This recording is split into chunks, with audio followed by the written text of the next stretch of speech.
பொண்டாட்டிய கூட்டிட்டு போய் விடாத டாக்டர் இல்ல டாக்டர் கிட்டியா? ஆமாங்க, செக்அப் பண்றதுக்கு. சரி சரி. போவாத கோயில் இல்ல. நானும் எத்தனையோ கோயிலுக்கு போனேன், எங்கெங்கயோ போன சாமி. என் பொண்டாட்டிக்கு குழந்தையே இல்லைங்க. அதுக்கோசரம் திருப்பதிக்கு போன சாமி. திருப்பதிக்கு போய் உளுந்துகிட்டு அழுத. அந்த ஸ்ரீமந்த நாராயண கண்ணங்கிறாரு பாருங்க, அவர் நேர்லயே வந்தாரு சாமி. நேரடியாக வந்தாரு சாமி. சரி, உன் பொண்டாட்டிக்கு நான் குழந்தை தரம்பா அப்படின்னு சொன்னாரு சாமி.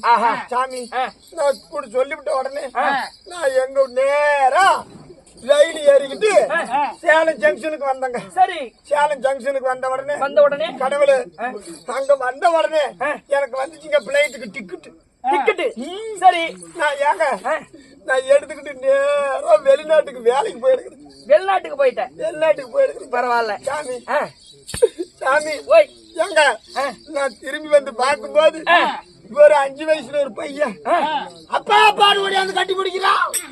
நீ வெளிநாட்டுக்கு வேலைக்கு போயிட்டு திரும்பி வரும்போது உன் வீட்டுல வந்து 5 வயசு பையன் அப்பா அப்பான்னு கட்டி பிடிக்கிறான். வேலை பிடிக்கிறான். சரி, ஆமா சாமி. உனக்கு 7 மணியா என் பொண்டாட்டிக்கு புள்ள கொடுத்துட்டாரு சாமி.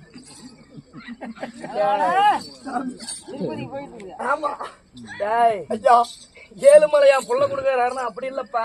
7 மணியா என் பொண்டாட்டிக்கு புள்ள கொடுத்துட்டாரு. அப்படி அபூர்வமான வார்த்தை என்னிடத்தில் பேசக்கூடாது. எப்படின்னா 7 மலையான் உனக்கு குழந்தை வரம் தான் அளித்திருப்பார், புள்ள கொடுக்க மாட்டாரு. சரி சாமி. மாதவா நலம் தானே? நல்லா இருக்கிறேங்க. அது போனால் போகட்டும்.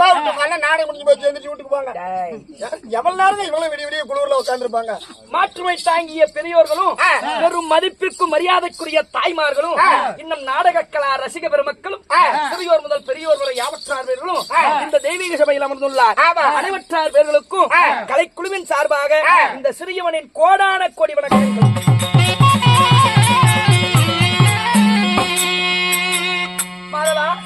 இந்த கணமுருந்திய மாபெரும் ராஜ சபைதனிலே நான் வந்திருக்கும் பொழுது சபைதனில் நான் பிரார்த்திக்கின்ற அளவிலே நான் யாரு, என் பெயர் நாமங்கள் என்ன, என்னை பற்றி அறிந்தாயா?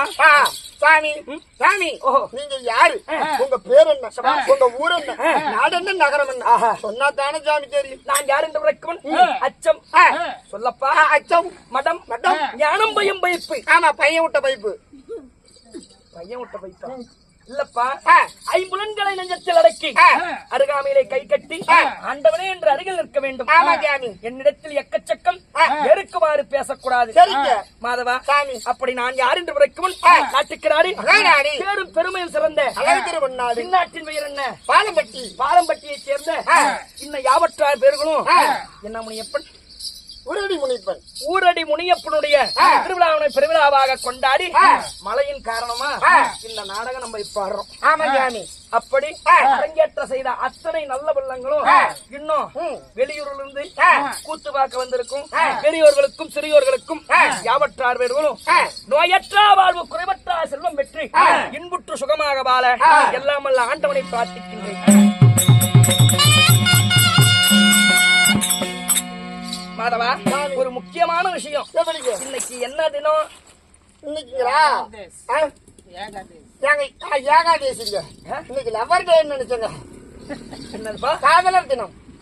அதல்லப்பா, இன்றைக்கு வைகுண்ட ஏகாதசி. ஓஹோ, எப்படி வைகுண்ட ஏகாதசி? மற்றொரு போல் நான் அடிக்க மாட்டேன். அதான் பண்ணிட்டீங்களா? உன்னை நான் துன்புறுத்த மாட்டேன். உன்னை பார்த்து நான் ஏளனம் செய்ய மாட்டேன். ஆனால் உன்னை பார்த்து ஒரு சின்ன சிரிப்பானது சிரித்தேனானா உன்னுடைய 7 ஜென்மமும் குல நாஸ்தியாகிவிடும். ஜாக்கிரதை. நீ சிரிக்கவே வேணாம், மறைச்சுக்கிட்டே இருக்காது. நீ பேசுகின்ற வார்த்தையிலும் சொல்லுகின்ற பதிலிலும் தான் உன்னை பார்த்து நான் சிரிப்பதா இல்லை பரிதாபப்படுவதா என்று அதில் தான் அர்த்தம் தெரியும்.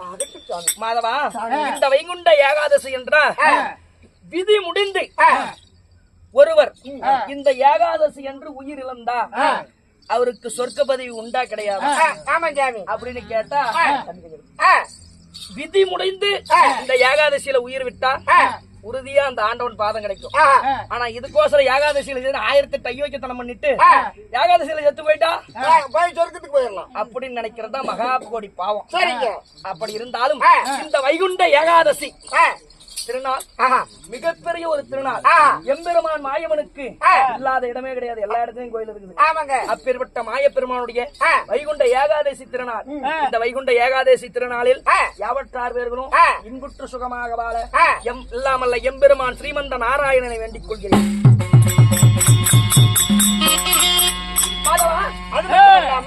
நமக்காக அன்பளிப்பு வாரி வழங்கிய நல்லம்மாள் அம்மா, அது மட்டுமல்லாமல் விஜயசாந்தி அவர்களும் நமக்காக அன்பளிப்பு வாரி வழங்கியுள்ளார்கள். அவர்களுடைய குடும்பம் அதை திருப்பதி ஏழுமலையுடைய சன்னதி வளர்ந்தது போல் என்றென்றும் நீடூடி காலம் வாழ்ந்திருக்க வேண்டும்.